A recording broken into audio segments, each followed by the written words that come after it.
Partnership final अकाउंटमध्ये 12thच्या partnership final अकाउंटमध्ये trading account असते. ट्रेडिंग अकाउंटमध्ये डेबिट साईड आणि क्रेडिट साईड हे दोन साईड असतात, हे तुम्हाला माहिती आहे.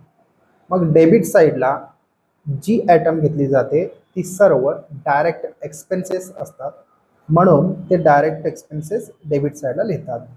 आणि क्रेडिट साईडला जी आयटम सगळे असतात ती सगळे डायरेक्ट इन्कम असेल तर ते लिहितात.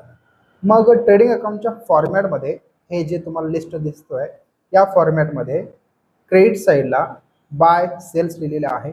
ओके, हे आयटम डायरेक्ट इन्कम करून देते, सेल केल्यानंतर इन्कम होत असते, हे आपल्याला कळलं. त्यानंतर एक item goods lost by fire, goods lost by theft, goods distributed as a free sample, goods withdrawn by the partner. ही जी आयटम्स आहेत ही आयटम कोणत्याही पद्धतीने डायरेक्ट इन्कम वाटत नाही. लॉस झाली, गुड्स डिस्ट्रॉय झाले, फायर झाला, गुड्स जर पार्टनरने घेतली, ही सगळी इन्कम वाटत का? नाही वाटत. तरीही ट्रेडिंग अकाउंटच्या क्रेडिट साईडला दाखवली गेली आहे. ते का, याची कारण आपण याच्या व्हिडिओमध्ये पाहणार आहोत. शेवटपर्यंत व्हिडिओ नक्की बघा. ही जी ट्रेडिंग अकाउंट आहे ही ट्रेडिंग अकाउंट एक प्रकारे दोन बकेट आहेत असं समजा. डेबिट साईडला एक बकेट आहे, क्रेडिट साईडला एक बकेट आहे.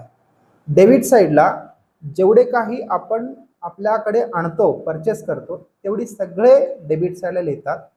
जेवढे काही गुड्स असू दे, काही असो, जे काही आमच्याकडे येतं ते सगळे एका बॉक्समध्ये लिहितात. मग जे जाणार आहे ते सगळं क्रेडिट साईडला लिहितात, हे आपण समजून घेऊया.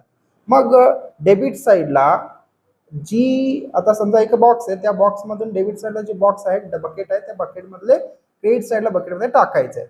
जेवढे टाकायचं बाहेर जाणार आहे ती सगळे क्रेडिट साईडला येतात. म्हणूनच क्रेडिट साईडला बाय सेल्स आहे. सेल करताना आयटम जाणार, त्या बकेटमधून प्रोडक्ट जाणार. ओके, त्यानंतर गुड्स डिस्ट्रॉयड बाय फायर, त्या बकेटमधलंच फायर झालं मग जाणार, ते सुद्धा लिहिणार. थेफ्ट झाली, चुकून चोरी झाली, चोरी झाल्यानंतर सुद्धा त्या बकेटमधूनच जाणार. गुड्स जर डिस्ट्रीब्यूट केला, कोणाला तरी वाटला, ते सुद्धा बकेटमधून जाणार. जेवढे काही बकेटमधून जाते तेवढी सगळी आयटम ट्रेडिंग अकाउंटच्या क्रेडिट साईडला देतात. समजलं असेल? जर व्हिडिओ समजला असेल, मी सांगितलं जे काय आहे ते समजलं असेल, व्हिडिओला लाईक आणि शेअर सबस्क्राईब करा. धन्यवाद.